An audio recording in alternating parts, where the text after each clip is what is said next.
LGBTQ America. I'm Brandon. I'm at Pioneer Square today speaking with Hugh Ognatuk. Okay, Hugh, what do you want to tell the listeners about what's going on with the North Dakota Access Pipeline situation right now? What's really going on? What's really going on is us Indigenous people and our supporters are standing up for water, because water is sacred. Water is life. Without it, we will not live. So right now, over the weeks, you've seen the U.S. government, as in North Dakota, and the Sheriff's Department and the National Guard there. Our people have been praying in a good way and being peaceful, and they've been hurting our people. So what we're trying to do is get awareness to everybody, because it's not just a native thing, it's a human being thing now. So what we're trying to do is make people more aware of what's happening, you know, whether people can send donations or not to the Sacred Stone Camp. That's good if they can, but even just saying a simple prayer every day, and putting that out there will help with strength for the people. What's the humanitarian situation on the ground when we see news, even social media images of water cannons being used on protesters in freezing below temps? So with that, they're putting a lot of people's lives in jeopardy. But below the other night, it was 22 degrees when they were hitting people with those water cannons. But not only that, in those water cannons, because they came out of fire trucks, sometimes firefighters will put chemical agents in the water to help suppress fire. Yes. And those chemical agents are really toxic to people. So all them 400 people that were up there on the front lines that got hit with that water, I hope that they're okay long term, because that can cause cancers. You know, that a lot of people are sick now out there because of being sprayed with that water with the hypothermia. Definitely. So, what, you know, they took that from the civil rights in the 60s, early 60s. Yes.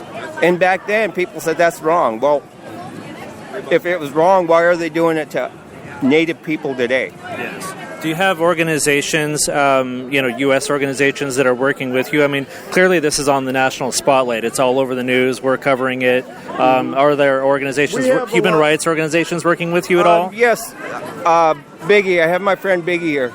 Okay. Hi, I'm with LGBT Radio. Hello. So we have the organizations out there. The UN is out there, observers, and Amnesty International is out there as observers.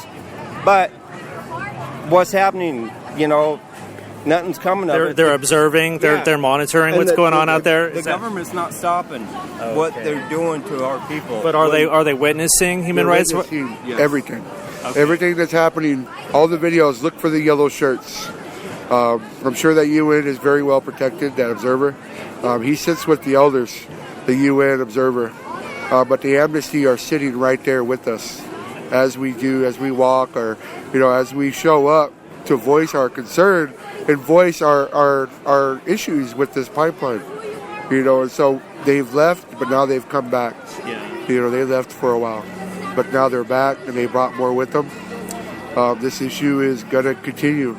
It's not going to just stay in this place anymore. You know, the indigenous population is starting to gather, and we're starting to communicate with each other.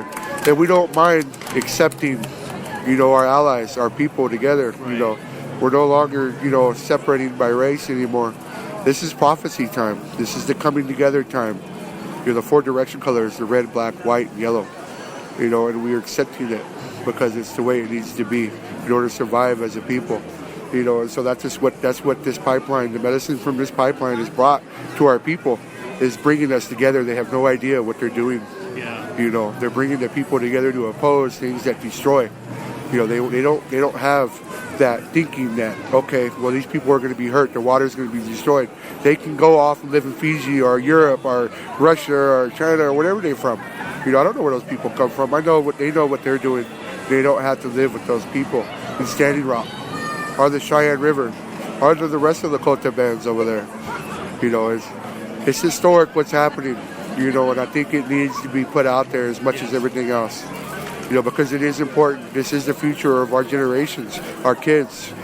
not just for indigenous, it's for everybody, because this is going to happen in our country. And a lot of people don't seem to understand that. It's coming. They're going to get their oil unless we stop them. There was an announcement today about a possible December 5th eviction date. Have you heard anything about that, gentlemen? We know that the Army Corps of Engineers has sent a letter to the Standing Rock, Dave Archambault, and it was asking to have the camps moved. So we're not going to move. Yeah. We're not going to move. December 5th will come and go, right? December 5th will come and go. And here's the thing, is that's treaty lands from 1855 and 1868. Right. Those lands under the treaties are for the Standing Rock people to use, whether that's gathering plants, hunting, holding ceremony. Okay. That's their right to use that land. The land, all of America was indigenous lands, you know? So it's kind of funny, you know, they talk about democracy. Democracy for who? Right. Not democracy for the natives, it looks like. And this is the year 2016, almost 2017. And what is it? You know? What are the ways that you would suggest for people that support stopping the pipeline to speak out? Should they call their senators, politicians? Like, what should they do? Yes, call the White House. Yeah. Call the North Dakota governor. Call Martin County Sheriff's Department. But get out there, do your homework, get on social media, and look at what's happening. Okay. Look and see what's happening and share it. Organize. Help. You know. We'll get the message out. Thank you. Thank you. All right. Appreciate it. Okay.